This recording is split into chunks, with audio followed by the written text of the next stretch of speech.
तो उस 3 मामलों में अभी एक में इनकी पेशी हुई है, बाकी 2 में कई मामले हैं तो एजेंसी वो बताएंगी। और बाकी तो 36 लाख रुपए उनके घर से निकले। दिल्ली का मकान भी बहुत सुंदर है, शांति निकेतन तो बहुत पॉश कॉलोनी है ना जी, हाँ हाँ।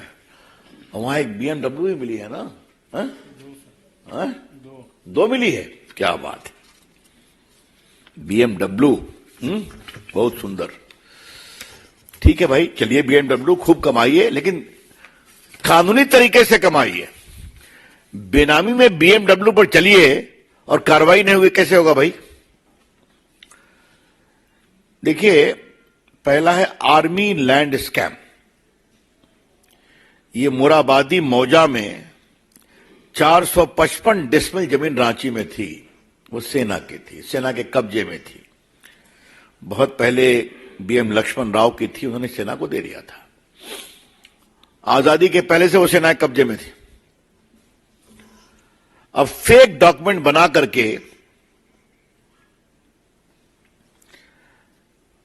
एक ओनर बन गए प्रदीप बागची, और उन्होंने प्रॉपर्टी को बेच दिया जगत बंधु टी एस्टेट को, जगत बंधु टी एस्टेट को। इस जमीन का मार्केट वैल्यू था 20.76 करोड़, बेचा गया 7 करोड़ में। आप समझते ही हैं कि इसमें क्या क्या हुआ होगा।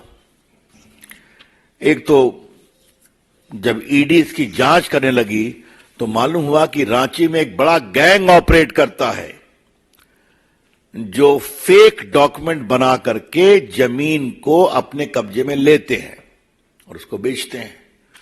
और उसमें कई IAS ऑफिसर सहयोग करते थे, जिसमें एक श्रीमान छवि अग्रवाल भी थे, छवि रंजन, जो डिस्ट्रिक्ट मजिस्ट्रेट ऑफ रांची थे इनकी सरकार में।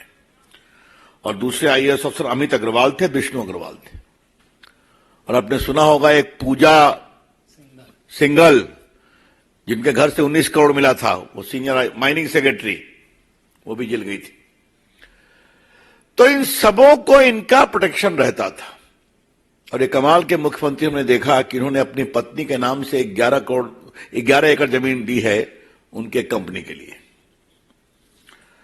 तो ये सब एंटी डेटेड जो रजिस्टर्ड डॉक्यूमेंट हुए, कई कलकत्ता में हुए, तो इसकी जांच चल रही है। तो आप आदिवासी समाज से आते हैं तो आपका काम यही है क्या कि अपने नीचे जमीन स्कैम को प्रोत्साहित करना। अब डॉक्टर बनने का सपना करें साकार National Medical College Birgunj Nepal से। National Medical College, Birganj, Nepal, accredited by IAO and affiliated with worldwide recognized Tribhuvan University, listed in WHO. Latest खबरों के लिए देखते रहिए MUZ न्यूज और ताज़ा अपडेट पाने के लिए चैनल सब्सक्राइब करना ना भूलें।